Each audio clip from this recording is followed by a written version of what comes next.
So, what a week last week. Went to New York, saw my family, couldn't wait to leave. Came back. Well, the week before that, I actually put a Facebook want to buy post. Because I bought a house now. Whatever I was saving for, I already saved for. And I'm trying to get another Evo. Evo 8.9 to be specific, as cheap as possible, as everybody else does. So this is going to be just straight up street racing, high horsepower, good enough to be running on the street. And that's what it's basically going to do, is I'm going to be on the street with this thing. My aim is 1,000 horsepower. So all I really needed was like a straight body. So I put a Facebook ad, and a lot of people responded. I got really trashy Evos for very high ask price, and then I don't want to deal with all that because I have to go get them and this that. So one of my acquaintances, one of my friends, Jason, he is in Afghanistan. So first of all, thank you, Jason, for serving our country and protecting all of us. This is his third Evo, and he's basically fed up. The engine head gasket blew or something happened, and he told me, hey, I'm in Afghanistan. Would you be interested in buying my Evo? So he's like, so I said, yeah, tell me more about it. He told me everything that he knew, which wasn't really that much, but the car is clean. It has no rust. Unfortunately, it's in Mississippi. So, I'm in Illinois. Mississippi is about 10 and a half hours away. So we basically went and got the car from Mississippi. There was another car for like $13K. Beautiful car. All the plastic was there. Everything, bone stock. It was a dream for me. But the person who was going to sell it, we settled on a price. I even got the check and everything. At the last minute, he backed out because he had a lot of sentimental values attached to it. I guess his father passed away. Him and his father went and did a road trip and went and got that car. So he's just gonna keep it. That's great. Very nice guy, no hard feelings. So I went and got this Evo from Mississippi.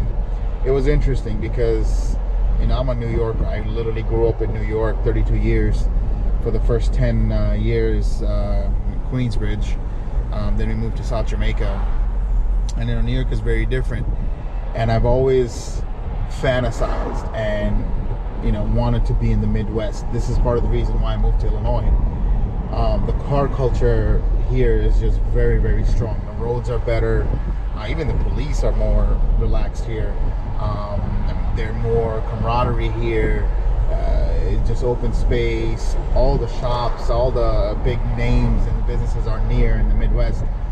And I'm sorry, East Coast, but they just do it better in the Midwest. And all the muscle car guys, the gurus, they're here in Midwest. They hold all the records. So this is where I wanted to be. And this is why I'm here. But Mississippi is different.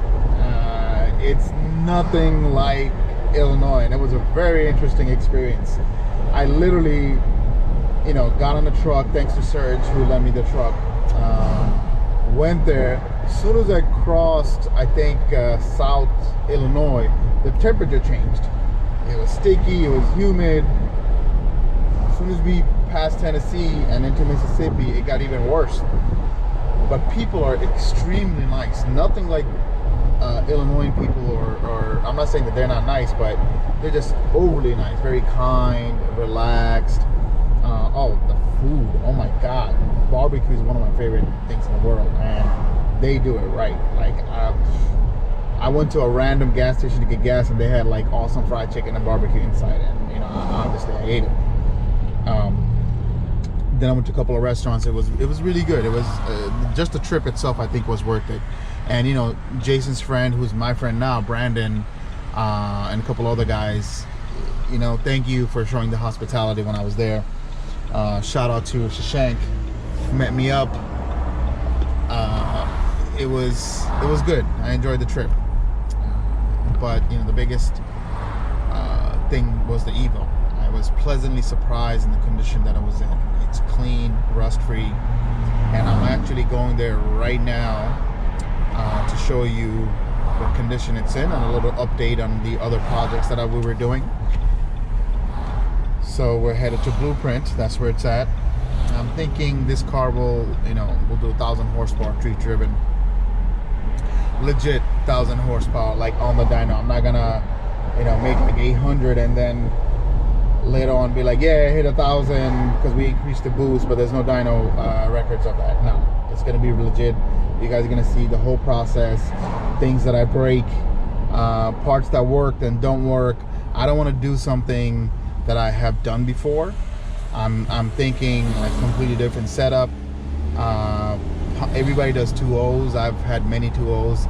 I'm thinking 2.2, but not the one that is very popular, which is the 153 millimeter rods, aluminum rods that English does.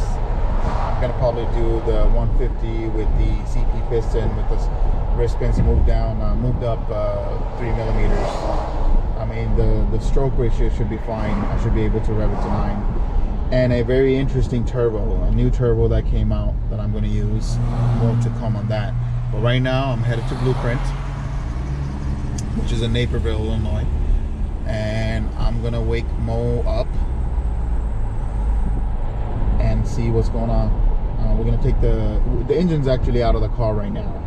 We did that 2 days ago, and now we're gonna take the motor apart and see actually what's in it, what's gonna be reusable, what's not. Jason, who was the previous owner, knew whatever the owner before him told him, but he didn't exactly know.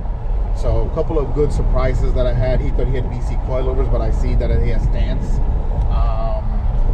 The wiring is hacked up, so I have to get a new harness. He complained about over boosting. I saw the way the boost was plumbed. It basically was doing double the wastegate spring, which is at 32 or 34 psi, something like that.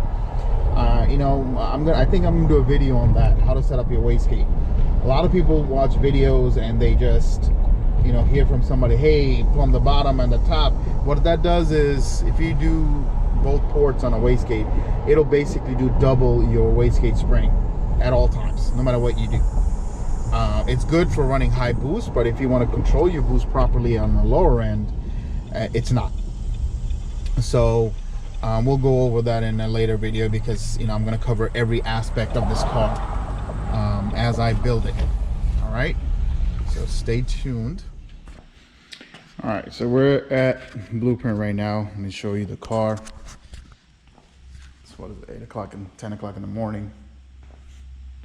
It's the motor that's going to go into the red car. He's running a 72, 75. So this is the Mississippi car that we got. It's pretty clean. It's a little dirty right now, but there's no rust. There's nothing on it, which is awesome. Thank you, Jason, one more time. It did have an Infinity 506 on this, which is exciting. AEM Infinity. It came with, RPF ones, the 18-inch ones, which is probably I'm not going to use, so I'm going to sell them. Rear battery location, stock tranny, stock diff, stock transfer case, a few other goodies that he has. ID 2000s, one single Walbro 450. We took the motor out. There it sits. He had the car's been sitting here for like 1.5 years. Basically, when he got deployed, he just kept the car in the barn wherever he had it. So this is a 64 4G64. Let me see if I can show you the tag right there. 4G64. I don't know if you can see it, but this is the old school AMS kit, 62, 66, T3, 84 housing, which is for sale. That's not what I'm going to use. If anybody's interested in this, let me know. It's a good turbo, complete kit. The manifold, downpipe, turbo, wastegate, all the lines. You know what? I'll even include a 3-inch exhaust, the Greddy exhaust that came with the car. So you get the complete kit from manifold back. Let me see if I can show you where it is.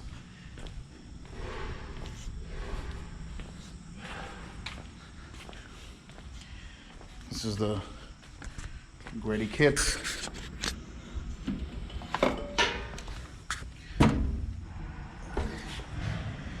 3-inch downpipe and all. I'll include that in the sale. So today we're gonna take the motor apart. Let's see what he really has. He's saying that he has a S2 cams in there, built head, but you know, we're gonna take a look and see what kind of pistons and rods and everything that he has. So far we got the front assembly and all the accessories, turbo, intake manifold, everything off. It took an extremely long time because the bolts, some of them are metric, some of them are standard. Whoever had it was just, you know, mix matching. One of the biggest things that I've noticed is this is a 4G64 block, but a 63 head. Usually you run a aftermarket cam gear because of the 6mm ride height change. You have to use a aftermarket cam gear to do the timing, because now no longer the tooths match up.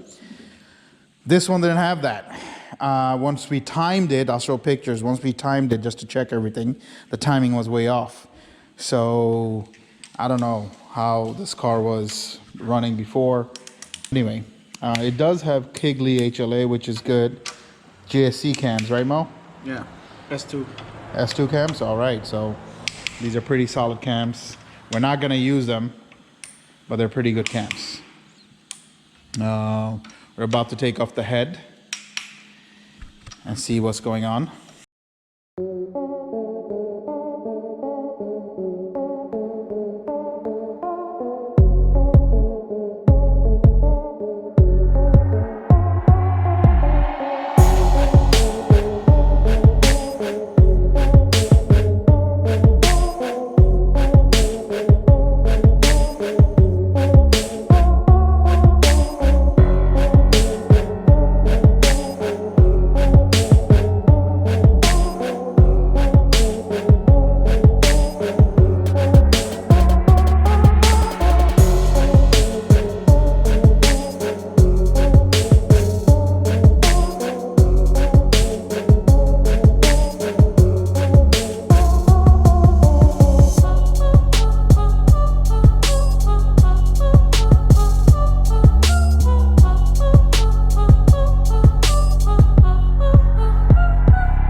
All right, so that took longer than I thought, especially because there was a really heavy work week for Blueprint, and there's freaking tools and ran out of cleaners and this, that. And like I mentioned before, the motor has different bolts at different locations that doesn't measure up. Some of them are metric, some of them are standard. But we got everything open. It has the new billet GSC S2 cams, which is great. It has Manley Turbo Tough rods. It's a 2.4 liter long rod. It also has a billet Manley 2.4 liter 100mm crank. So in a 64 block, 4G64 block, 100mm crank yields 2.4 liter. The same crank in a 63 block will give you 2.3. So that's what that is. Stroker, 100mm crank, billet, Manley with billet turbo tough rods and wide scope pistons. Piston number 4 is really messed up. It looked like it was running lean and it kind of ate the pistons. So that's that. Well, I'm not gonna use any of those parts. No block, no nothing. I might use the rods or sell them. I don't know. But overall, a good day. Got everything open. Some things are reusable, most are not. But Jason, if you're watching this video, now you know what it is. There's so much the way the motor's been put in. Just, you know, I don't know. There's a lot of shortcuts was taken. The head studs was regular ARP. It wasn't even like L19s, and you know they're trying to run high boost, big turbo. So either way, overall good day. Tomorrow I'm going to check in and see what the crank is looking like. Today I didn't look, everything looked good, but piston 4 is bad, so I don't know, it could be anything. So I'm gonna check, see what's going on, and keep you guys posted. Hopefully this goes smoothly. I'm gonna talk to a CP. I prefer CP piston over Wiseco's, and they have more options and they're easy to deal with. I think the piston quality is a lot better. So I'm gonna talk to them, see what they can get me. I really don't want to do aluminum rods. You know, to be honest, aluminum rods, they take a lot of, you know, punishment. It flexes, it vibrates, it takes a lot of the shocks from the timing advance, which is easier on the bearings. It's also lighter weight, so you can rev higher, but you know, they have a short shelf life. It's not a matter of if your rods will stretch or go, you know, warp or whatnot. It's a matter of when. So that's not something I'm looking forward to. You know what? My opinion, it's great. I mean, like drag racing, purpose-built drags, that's not going to see the streets. Aluminum rods are great, but with the turbo technology the way it is, you could do a lot more volume of air with less boost, which means easier on your rods than you were able to before. So that's what I'm going for. I'm not gonna cross I would say 45 psi, to be honest. And if I'm running if I have to run really high timing to get to my power goals, then obviously something's wrong with the setup. I'm gonna stay under, I'm gonna be, you know, moderate timing and see what that gets me. But my setup is gonna be great. I think all the parts that I've over time have experienced is gonna work together really well. So it wouldn't be, no component is working that hard. Head is obviously the biggest factor here. You know, Kurt Brown, awesome dude, very easy to work with as well. He's gonna do my head. I'm gonna run the S3s, oversized valves, and I'm also gonna try the JM intake manifold. So I've never actually used them on any of my cars, and they look really nice. I'm gonna test them, see what it does. And this time I'm around, I'm gonna go with the Garrett variant turbo. It is gonna be street driven, so I do need a little bit of reliability. I know a lot of people say, oh, your precisions are better, but you know, Garrett is just number one. It's hands down. You cannot beat a Garrett quality. They're really great. Yeah, some of the new precision turbos, what I've noticed is they're making in-between sizes. Garrett doesn't have that granulated steps between, you know, power turbos, but Garrett, I mean, his precision does. So that's a benefit. And yeah, the precision has greatly improved. I remember, like, even 5 years ago, 4 or 5 years ago, it was just great turbos, but made power, but then it was totally unreliable. But the customer service was really nice too, so that's all right. But you know, I'm not trying to deal with that all the time. And also, I'm very interested in the new arrows for the Garrett G series. So more to come on that. Let's see what else. Oh yeah, there is a slight chance that I might not do high compression. So typically with these builds, everybody runs 10 plus. Better, a little bit better for spool, I think. You get to run less timing, more compression, more torque. But I'm gonna rely heavily on boost this time. So let's see how it goes, what the piston looks like first, what my total setup looks like, what components I'm able to get my hands on, and we'll take it from there. Either way, almost home right now, and I'll keep you guys posted on what's going on with the car.